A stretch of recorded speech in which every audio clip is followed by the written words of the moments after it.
Hey everybody, it's Jason Blaha here, and today I want to talk to you guys a little bit about the topic of should powerlifters actually be bulking and cutting. So let me put on my +5 out of weaponsmithing, work on skilling up my crafting a little bit, and let's talk about this.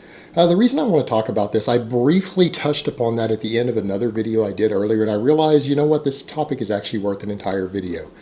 Let me be honest with you guys. I had to ask myself the question, thinking about this in retrospect, when I was competing in powerlifting, me doing all the bulking I was doing, then doing water cuts and everything for meets, was that really the best way to do things? No, it was not. The way I went about it was wrong. The way I've been about it was wrong.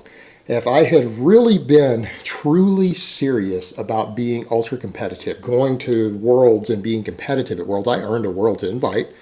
I scratched out a Worlds invite at my last meet. I earned it by the skin of my teeth. And had I gone to Worlds and spent the money and gone through all those efforts, how would I have placed? Pretty badly. Pretty badly. So it starts to beg the question of, was all that bulking worth it? Is that really the best way? And I would say no. Say not at all. Look at all the top powerlifters out there in the world. I'm talking about raw powerlifting. We're not talking about equipped. We're not talking about all the multiply stuff, because actual body fat can give you leverages and stuff in those suits. Body fat has its perks in equipped lifting. The best raw lifters out there, look at them. They're all lean. Every single one of them. Every single one of them. And there's something to be said to eating your way to a bigger bench press, but gaining body weight doesn't help the squat and the deadlift that much. It really doesn't. So bulking up and gaining fat might increase your bench press, but does it increase your deadlift? No, not at all. All the best deadlifters in any weight class in the world are lean, every single one of them. Till you get to the super heavyweights. Does your bench press really fucking matter if you're a power lifter? No, bench press is what you do between your squat and your deadlift. It's always going to be the weakest of your three lifts. You're going to move the least weight on it. Therefore, it's worth the least value to your total. You can have a bench press that places 50th in the world and still hold the world record in a total. Look at what Jamie Lewis did. Guy comes in and crushes the squat and deadlift, and he was a terrible bencher, and he still set the total world record while hovering about 9% body fat. And I'm not saying drug-free guys need to be 9% body fat. That's a big difference here that we need to understand. We're talking about bulking and cutting. For drug-free guys versus guys on drugs. If you're on drugs, fine, feel free to bulk. But you can do a lean bulk. If guys are doing enough drugs and training and everything, they can put on 10 pounds, 12 pounds on a bulk and not gain any fat. All right, that's a lot different than what a natural guy is going to be able to do. So it begs the question, should natural powerlifters be bulking and cutting? I'm going to say no. The reason is, in retrospect, cutting when you're a powerlifter hurts you. It absolutely hurts you. You lose progress. You lose strength. It hurts your motivation. You spend a whole period of time where you're reversing your progression. You're not making progression. If you cut, it sucks. It hurts you as a lifter, ever having to cut. So the question becomes, if cutting is going to hurt you, why should you ever bulk? Because if you never bulk, you never have to cut. Meaning a power lifter shouldn't ever drop body weight other than for a weigh-in. And, when we get to the weigh-ins, that's another topic there. Ultimately, as long as you continue to slowly get stronger, you're going to improve as a power lifter. You put enough years in, even in recomping and not gaining much weight, you're still going to improve. I'm beginning to think that the best route for most powerlifters to go who aren't willing to blast a lot of drugs is to not bulk and cut. Meaning they need to focus on recomping. Particularly the drug-free guys, just recomp. Recomp all year long. Try to stay within 1 or 2 pounds of the same body weight. Eat a nice, balanced diet. Whatever route you choose to do. You know what? Some guys are going to do it on a cycling ketogenic diet. Other guys are going to do a high-carb, low-fat diet. I don't care. Pick something that works for you. Pick something that you can stay consistent with and you can perform well with. But don't gain weight. Don't gain much weight. Gain very, very little weight. And when I say little weight, meaning no more than 1 or 2 pounds of fluctuation. And focus upon just progression and getting better at your lifts. You're going to recomposition over time. And when you start to get too lean, you start getting down around that 10% body fat mark, then maybe do a clean bulk. And when I mean a clean bulk, I'm talking half a pound a month. Gain half a pound a month. That's not really bulking anymore, because that's what, 6 pounds a year? 6 pounds a year? Yeah, really that's the route that probably the best powerlifters need to go. I think bulking and cutting is bullshit for raw powerlifters at this point. I mean, having done this stuff, when I look back, I got down to, got down to 198 for a transformation challenge I did, and didn't ever bounce back up to about 202. What would have happened if I would have just recompositioned? I probably would have been just as strong. I probably would have been just as strong. I would have hit the same lifts. I probably could have stayed right over 200 pounds, cut 4 pounds of water, 5 pounds of water, and hit all the exact same lifts that I hit in the 220 class down in the 198. Let's be honest. Everything I did in my 30s here on my channel, which, you know, you guys saw all of that a few years back, I could have done that. I was weighing 200 pounds when I started YouTube. You know, I had come back from a very serious illness. Yeah, I could have done that. If I was really as serious about my powerlifting as I thought I was, that's what I should have done. I should have never done a bulk. Could have kept my cardio up just to help stay leaner and just powerlifted. And, you know, I probably would have placed even better. Yeah, I placed well, but, you know, I mean, think about it this way. You guys have seen me squat like, what, 508? Now, you walk into Submasters, and you squat 500 plus pounds raw with no wraps, no sleeves in the 198, that's doing pretty good. I could have done that. You know, so in retrospect, I would say, really, man, looking at it, and all the powerlifters I've observed over the years, the powerlifters who do best stay lean. All the best powerlifters that I know never go over about 14-15% body fat. They don't really do true bulks and cuts. They recomp a little. They might do a little clean bulk here and there. Maybe if they feel like they want to try to go up a weight class or something, or they've been hovering near the bottom of their weight class and they got to cut water every time. They're like, I don't want to cut water. How about I just clean bulk and put on 4 or 5 pounds? But that's just it. They put on 4 or 5 pounds over 6 months, 9 months. That's not really bulking. It really isn't. That's why you would call that a clean bulk.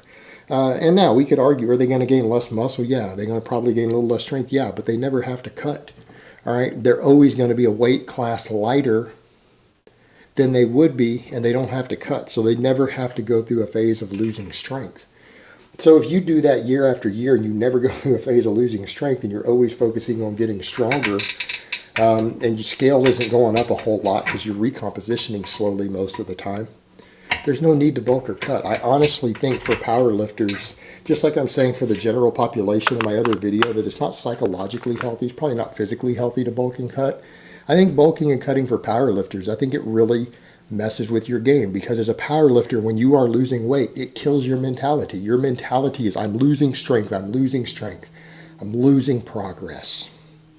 All right, it really messes with you psychologically, and I think the bulking and cutting thing for powerlifters is a psychological killer for most of the guys who are lifting. And the thing is, they always want to bulk, but really, is gaining a bunch of fat really make you stronger? It will make you a little stronger, but not on a pound for pound basis. You know, it really doesn't. Your Wilks score goes down usually when you're gaining fat. Why bother doing it? Meaning, okay, sure, you want to get as strong as possible, but is it worth your Wilks score going down?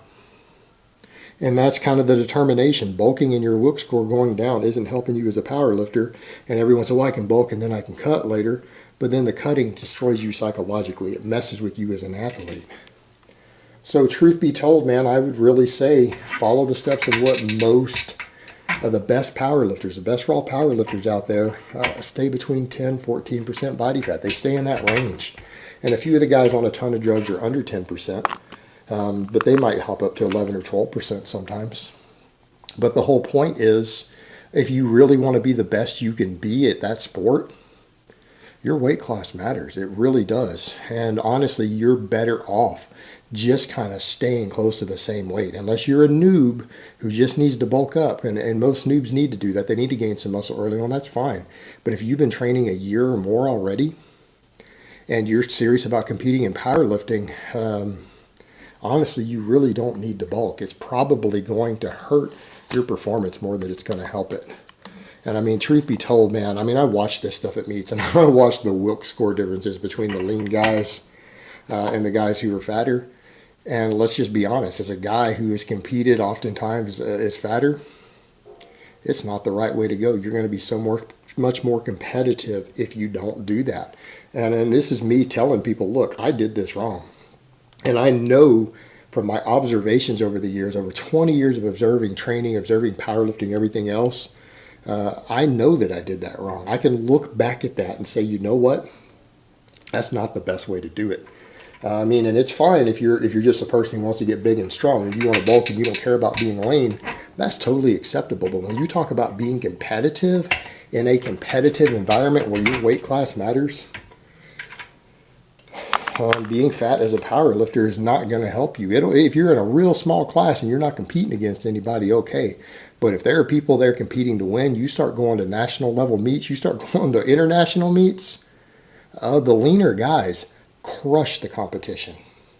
The leaner guys crush the competition. And I don't mean bodybuilder ripped, but I'm talking the guys down at 10%, 11% body fat. Those guys dominate their weight classes every single time. Every single time. So, again, if people ask, do powerlifters need to be bulking and cutting? I say absolutely not. Not in the traditional sense. I mean, it's fine to do a clean bulk and gain 4 or 5 pounds if you need to over a period of time, but you shouldn't be gaining 10, 15 pounds. You definitely shouldn't ever be gaining 10 pounds, 15 pounds inside of 6 months as a powerlifter.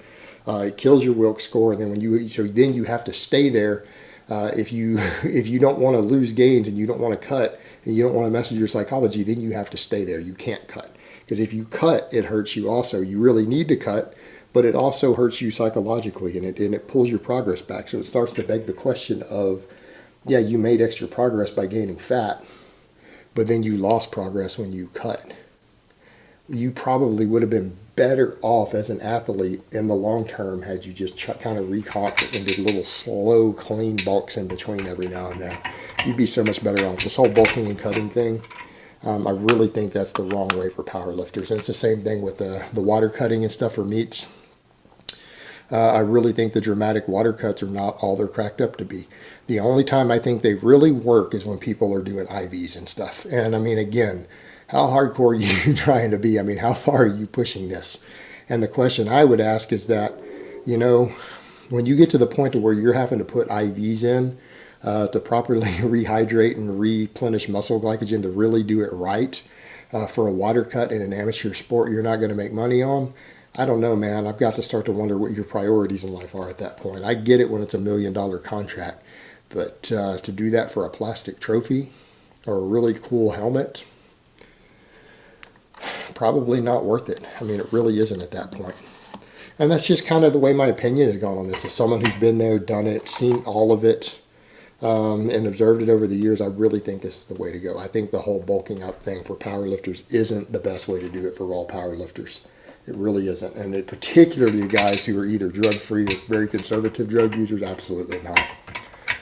All right, guys, but that's really all I have to say on that today. I hope it's been informative, and I will talk to you guys next time.